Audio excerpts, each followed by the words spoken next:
Campus යන එකෙන් ඔක්කොම ප්‍රශ්න විසඳෙන්නේ නැහැ. හැබැයි ඔය තමන් ඔය කියන ජීවිතේ ඩිසයින් කරගත්තට පස්සේ එතකොට තේරෙන්නේ ලංකාවේ මිනිස්සු ජීවත් වෙන්නේ නැහැ කියලා. ලංකාවේ මිනිස්සු ආතල් එකක් විදිහට දකින්නේ මොකද්ද? නිවාඩු දවසට කන්දවල ගිහින් ප්ලේන් ටිකක් බොන එක.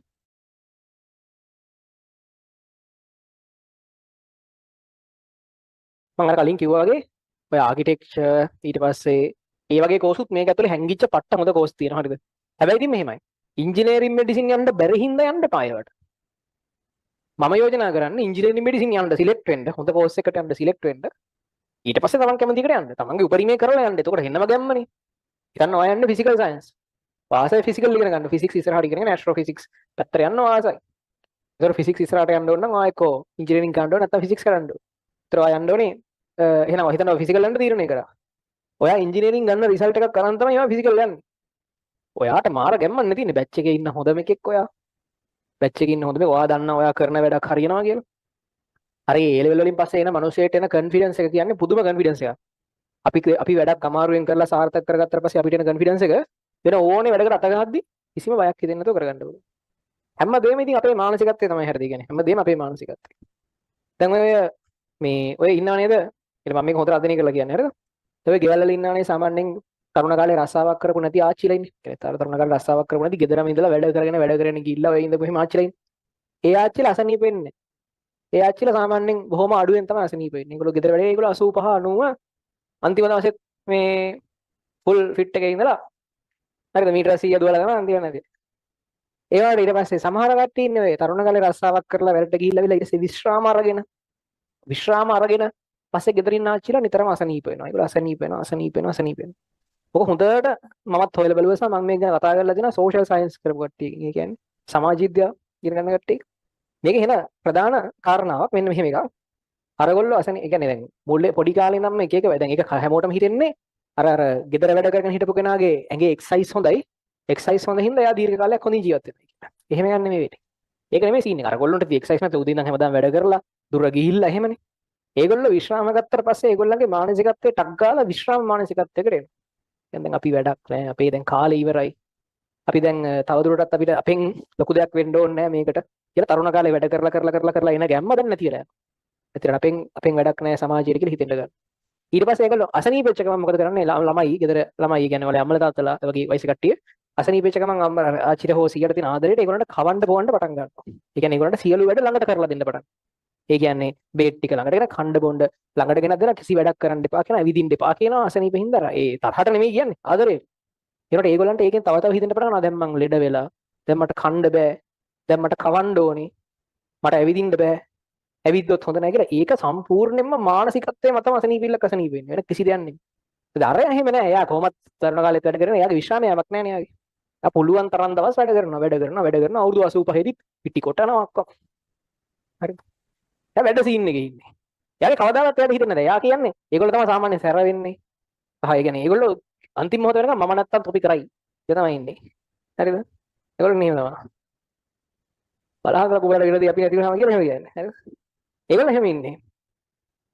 ඒගොල්ලෝගේ මානසික වශයෙන් ඒගොල්ලෝ වයසට යන්නේ නැහැ. මේ එහෙම වෙන්නේ නැහැ. මානසික වශයෙන් වයසට යන්නේ නැහැ ඒගොල්ලෝ. ඒගොල්ලන්ට කවනවා නම් ඒගොල්ලෝ කැමතිත් නැහැ. කවන්න ගියා. එයාලට කවනවට එයාලා කැමති නැහැ. වෙන මේක කියලා ඉන්නේ. හරිද? ඔය දෙක සම්පූර්ණ. ඒකට අපි ගැන හිතාගෙන ඉන්න විදිහ තමයි අපේ ජීවිතේ තීරණය වෙන්නේ. අපි ගැන හිතාගෙන ඉන්න විදියක් තියෙනවානේ.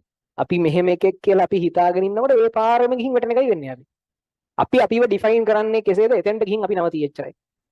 අපි විසින් අපිව තීරණය කරගන්නේ කෙසේද? එතෙන්ට ගිහින් අපි නවතිනවා. ඔයා තීරණය කරගන්නේවත් බොහොම ඇවරේජ් බොහොම සාමාන්‍ය හේ ඉන්න එකෙක් කියලා නම් ඔයා හේ විදියට ගිහින් නවතියි. ඔයාව තීරණය කරගන්න ඔයාව ප්ලේස් කරන්නේ මම තමයි ලෙජන්ඩ්. මම තමයි මේ ෆීල්ඩ් එකේ ඉස්සරහට යන එක. මම තමයි සුපිරිම එකා කියලා ඔයා හිතාගෙන ඉන්නවනම් ඔයාගේ වැඩ කරෙන්නෙත් ඒ විදියට, ඔයාගේ කොන්ෆිඩන්ස් එක හැදෙන්නෙත් ඒ විදියට. ඔයා ඉස්සරහට යන්නෙත් ඒ විදියට. ඔයා විසින් ඔයාව හිතා ගන්න විදියට තමයි ඔක්කොම වෙන්නේ. ඔයා විසින් ඔයාව දකින්නවනේ තව අවුරුදු 5කින් 10කින් 15කින් මෙහෙම කියලා අන්නේ දකින්න විදියටම තමයි වෙන්නේ වැඩි. ඒ විදියට තමයි වැඩේ වෙන්නේ. හරිද?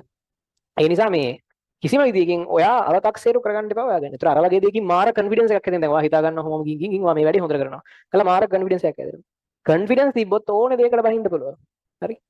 දැන් මේ උපකාරක පන්ති ශාස්ත්‍රය ඇතුලේ මම මේ අපි කරේ ගොඩක් අමුතු දේවල් නේ අලුත් දේවල් නේ කරේ සෙන්ටර්ස් පටන් ගත්තා රැපිඩ් රිවිෂන් කියලා එකක් පටන් ගත්තා අවෝඩින් සෙරමනි තිබ්බා අරවා මෙව්වනේ අමුතු දේවල් නේ මෙතන කරේ මම කරන්නේ නැති බැලුම් අහන දේවල් නේ කරේ මුලින්ම ඒ කොන්ෆිඩන්ස් සාමාන්‍ය රාමුවෙන් එළියට ගින් ගොඩක් දේවල් සම්පූර්ණයෙන්ම දැන් අලුතෙන් යන සිස්ටම් එකම රැපිඩ් රිවිෂන් කියන එක පටන් ගන්න එකේ ඉඳන් මේ ෆාස්ට් ට්‍රැක්ද ඔක්කොම අපි අලුත් දේවල් කරේ.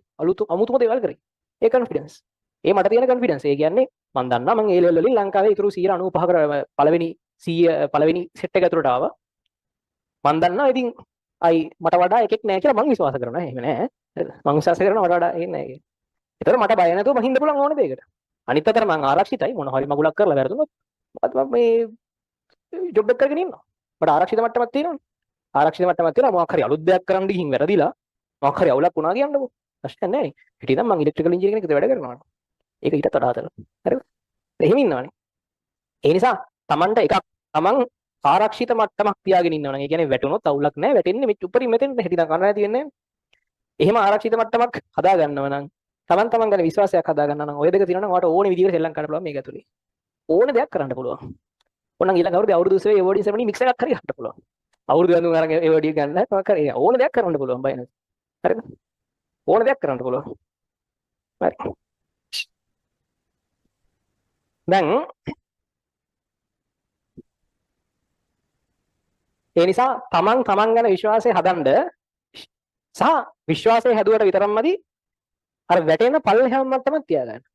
යාර සර්කස් වල අර උපරිම කරණම් ගහනකොට යටින් දැලක් දාලා තියෙනවනේ. උන් සාමාන්‍යයෙන් ඒ දැල දාන්නේ මේ එහෙම දැලක් දාලා තියෙනවා. ඒ දැල දාන්නේ ඇත්තටම එයා දැලට වැටෙන එකක් නෑ. එයාගේ performance එයාට sure. ඉතින් වැටුණත් වැටෙන්නේ නෑ කියලා දැනගන්න තමයි දැල දාන්නේ. අර හිතේ තියෙනවනේ sure එක. දැන් හිතන්න මේ වගේ ගැට්ටක් දිගෙන් ඔයාට ඇවිදගෙන යන්න කියනවා මෙහෙම. මේ ගැට්ට තියෙනවනේ මෙතන මේ. මේක දිගට මෙහෙම ඇවිදගෙන යන්න කියලා. උලක් නෑ සාමාන්‍යයෙන් ඉතින් ඇවිදගෙන යන්න පුළුවන් මෙහෙම. හරිද? ගැට්ට දිගේ. කැමරා ගැට්ට ගනින් බං. හරිද? එහෙනම් ඉතින් යන්න පුළුවන්. ඒතකොට මේ එතන යන්න පුළුවන්. හරිද? දැන් මෙහෙම ඇවිදගෙන යන්නේ මම දන්නවා මම වැටුනොත් වැටෙන්නේ උඹරින් මෙතෙන්ට ඉතින් මොකුත් වෙන්නේ නැහැ ලොකුවට අවුලක් නැහැ. ෂේප් එකේ ඉතින් මැරෙන එකක් නැහැ විතර ගන්නවා. ෂේප් නේ. හැබැයි දැන් හිතනවා මෙහෙම ගැට්ටක් උඩ ඇවිදින්න ඕනේ. පට්ට තට්ටු 25ක් විතර උඩ බිල්ඩින් එකක් මෙහෙම පණන්තේ පේන්නේ නැහැ. මේ වැන්නොත් කැලිත් නැහැ කියලා දන්නවා. එහෙම එක්ක වට ඇවිදින්න බෑනේ. එතකොට පට්ට බයයිනේ. අන්න ඒ වගේ තමයි. වැටුනොත් වැටෙන්නේ නැති වෙන්න ආරක්ෂිත දැලක් තියෙනවා නම් ඔයා දන්නවා නම් අඩුම ගානේ ඔයා දොස්තර කෙනෙක් ඉංජිනේරුවෙක් හොඳ වෘත්තිකයෙක් කියලා ඉතුරු වෙයි කියලා. ඊට පස්සේ ඔයාට ඔයාගෙන විශ්වාසයක් තියෙනවා නම් ඔයාට ඕනේ දේ ඕනේ සෙල්ලමක් දාන්න පුළුවන්. බය නැතුව ඕනේ සෙල්ලමක් දාන්න පුළුවන්. ඕනේ සෙල්ලමක් දාන්න පුළුවන්. හරිද? ඒ නිසා Taman ගැන විශ්වාසය හදන්න ආරක්ෂිත මට්ටමක් හදාගන්න. ආරක්ෂිත මට්ටමක් හදාගන්න. හරි. දැන් හරි. අහගන්න. මොකද මේකේ අර කැම්පස් යන එකෙන් ඔක්කොම ප්‍රශ්න විසඳෙන්නේ නැහැ. හැබැයි ඔය Taman ඔය කියන ජීවිතේ ඩිසයින් කරගත්තට පස්සේ එතකොට තේරෙන්නේ මේ ලංකාවේ මිනිස්සු ජීවත් වෙන්නේ නැහැ කියලා. ලංකාවේ මිනිස්සු ආතල් එකක් විදිහට දකින්නේ මොකද්ද? නිවාඩු දවසට කන්දකට ගිහින් ප්ලේන් ටිකක් බොන එක. හරිද? තමන්ගේ බජට් එකෙන් කරන්න පුළුවන් දෙන්නේ ඉතින්. කන්දකට ගිහින් කියන්නේ ජීවිතේ විඳිනවා කියන්නේ ඒකටනේ අපි. ඒක විඳිල්ලක් තමයි. හැබැයි ඒක නෙමෙයි ජීවිතේ විඳිනවා කියන්නේ. වෙන රටවල් වල ලංකාවේ ජීවිතේ විඳින්න අවස්ථා නැහැ. මං කියන්නේ වෙන රටවල ගිහින් ජීවත් වෙන්න කියලා නෙමෙයි. කොච්චර දේවල් ලෝකේ තියෙනවද? ඒ කියන්නේ ඒ දේවල් වලට බජට් නැති නිසා ලංකාවේ මිනිස්සු ජීවිතේ විඳිනවා කියලා හිතාගෙන ඉන්න එකම දේ තමයි කොහේ හරි වැඩ ගාලා ප්ලේන් ටිකක් ගාලා සින්දුවක් ගාලා එනවා. ඒ තමයි ලංකාවේ මිනිස්සුගේ එකම ආතල් එක. හරි. එකම ආතල් එක. ඒකත් ආතල් එකක් තමයි. එක එකක්. මේකේ බජට් එකට කරන්න පුළුවන් එකක්. හැබැයි තව ගොඩාක් දේවල් තියෙනවා හරිද? නිකන් හිතන්නකෝ මට නම් හෙනවුල් මම මැරෙන්න කලින් එක දවසක් හරි ස්කයි ඩයිවිං පාරක් යන්න නැතුව මැරෙන්න වුණොත් පට්ට දුකයි. එන අහසින් නම් බිමට පයින් නැතුව අර මේකක් දාගෙන. එන අපරාධي මම ඒ ආතල් එක අරන් නැහැ කියලා මට හිතෙනවා. එතකොට ඒකට බෑනේ රුපියල් 250න් විතර ඒක කරන්න බෑනේ ප්ලේන් එකක් ගන්න ප්ලේන් එකේ යන්න ඕනේ ගිහින් පයින්න ඕනේ පැරෂූට් ගන්න ඕනේ. ඒතර ඒක ලොකු වියදමක් යනවා. ලක්ෂ 3-4ක් අත්‍යයි. දන්නේ නැහැ ගියා කියනවා කියලා. ඊට පස්සේ මට හෙනමවුල් මට නිකන් මම ගිහින් තියන එකට නම් ඒ කියන්නේ මට හෙනමවුල් මට නිකන් ඔය මේ මුහුදු පතලේ තියෙන හොඳම තැනක ඩයිවිං මේ මොකද කිමිදුම් කරලා බලන්න හම්බෙලා නැති වුණොත් ඔය ටීවී එකේ අපි දැකලා තියෙනවා බලන්න හම්බුනේ නැතුණු මට අවුල්. ඒ මගේ ජීවිතේක මම කරන්න ඕනේ අනිවාර්යෙන්. මම උඩින් අර වැඩේ කරන්න ඕනේ. මට අයිස් ස්කේටින් මම කරන්න ඕනේ. අයිස් ස්කේටින් එක දන්නවනේ හිඹ කන්දක ඉඳන් කොහොම මෙන්තර. ඔය දේවල් කරන්න ඕනේ. ඔය වගේ කියලා මම මේ තුනක් කිව්වේ. ඔය වගේ තමන් කැමති දේවල් 100ක් ගන්න. ලන්ඩන් වල තියෙන හැරි පොටර් මියුසියම් එක මම බලන්න යන්න ඕනේ. හරිද? ඒ මගේ ජීවිතේ තියෙන يعني එහෙම තියෙන දේවල් ටික. ඉතින් ඔය එකක්වත් දෙන්නේ නැතුව මට දැන් මම කියන්නේ මොකද්ද යුනිවර්සල් ස්ටුඩියෝස් මම සිංගප්පූර් ගිහින් තියෙනවා. හැබැයි ඊට වඩා ඩිස්නිලන්ඩ් එකක් තියෙනවා ඇමරිකා. ඇමරිකාත් යුනිවර්සල් ස්ටුඩියෝ එකක් තියෙනවා. ඒවා යන්න ඕනේ. ඒවා ඔක්කොම බලන්න නැතුව නිකන් ගෝතෙක් වගේ උදින හවස නිකන් උදේ වැඩට ගියා දවසම දුක් විඳ රෑ ගෙදර ආවා රෑට ටීවී එක දාගත්තා ප්‍රවෘත්ති බැලුවා ඊළඟ දවසේ උදේ හැරුණා ගියා. කොහොම ජීවත් වෙන්න අපි මහන්සි වෙන්න ඕනේ. මම ජීවත් වෙන්නව නෙමෙයි නේ. ඒක මොකද්ද එකක් කරනවනේ ජීවත් වෙනව නෙමෙයි. අද දවසේ උපයාගත්තා, ලයිට් බිල ගෙව්වා, ඊළඟ මාසෙට ඒ කියන්නේ මේ මාසේ බිල් ටික ගෙව්වා, ඉවර කරගත්තා. එහෙම ජීවත් වෙන්න ඉතින් මෙහෙම දුක් විඳින්න ඕනේ නිකන් ඔහේ ඉන්න. මැරෙලා යන්නේ නැහැ. හරිද? ඒවා ජීවිත නෙමෙයිනේ. ඒවා නිකන් ඔහේ ඉඳිල්ලන්නේ.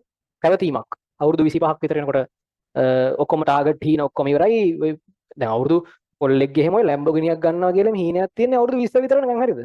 25න් පස්සේ ත්‍රිවිල් එකක් ගන්න කොහොමද කියලා උන් කල්පනා කරන්නේ. හරි. ඒ කියන්නේ එහෙම එකක් තියෙනවා බොරු නෙමෙයි මේ කියන්නේ. ඒ නිසා එහෙම බොහොම 100ට එකක විතර පිරිසක් තමයි අර ටාගට් එකේ තාම ඉන්නේ. 100ට එකක විතර පිරිසකට පස්සේ තමයි 25න් පස්සේ තාම ලැම්බෝගිනියක් ගන්නවා කොහොම හරි. එහෙම. හරි. ඒ නිසා මේ ටාගට් එකේ ඉන්නේ පොඩ්ඩක්. ඒ නිසා මේ ජීවිතේ තව කරන්න ගොඩක් දේවල් තියෙනවා. මේ හැමදේම කරන්න ඕනේ. කරන්න නැතුව ඔහේ ගෝතෙක් වගේ මේ ඉඳලා මැරලා යන්න එපා. අපරාධ ජීවිතේ. ඒ නිසා මහන්සි වෙන්න ඕනේ කාලේ මහන්සි වෙන්න. මොකද හැම එකකෙම හොඳ රිවර්ඩ් එකක් තියෙනවා. හැම එකකටම හොඳ රිවර්ඩ් එකක් තියෙනවා.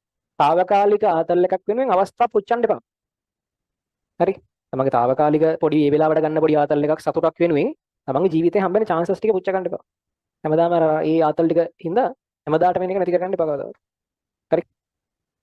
දැන් ඒ නිසා මේ තව 100යි තියෙන්නේ. වෙනසක් කරන්න අනිවාර්යයි. කියන්නේ උපරිමයක් කරන්න. උපරිමයක් කරන්න. කැම්පස් ගියා කියලා ඔක්කොම විසඳෙන්නේ නැහැ. හැබැයි කැම්පස් ගියාම ඔය හැම එකටම යන්න පාරවල් තියෙනවා. ලොකු පාරවල් ටිකක් විවෘත වෙනවා. ලොකු chances ගොඩක් විවෘත වෙනවා. ඒ chances ටික හරියට ගත්තොත් දැන් ඔයාලට තියෙන එක chance එකයි. වැඩි ගොඩක් ගොඩ දාගන්න. ওই chance එක ගත්තාම තව chances ගොඩාක් හම්බෙනවා. ওই chance එක හරහා ඔයාලට කැමති දෙයකට යන්න පුළුවන්. හරි. ඊළඟට අපි කතා කරපු එක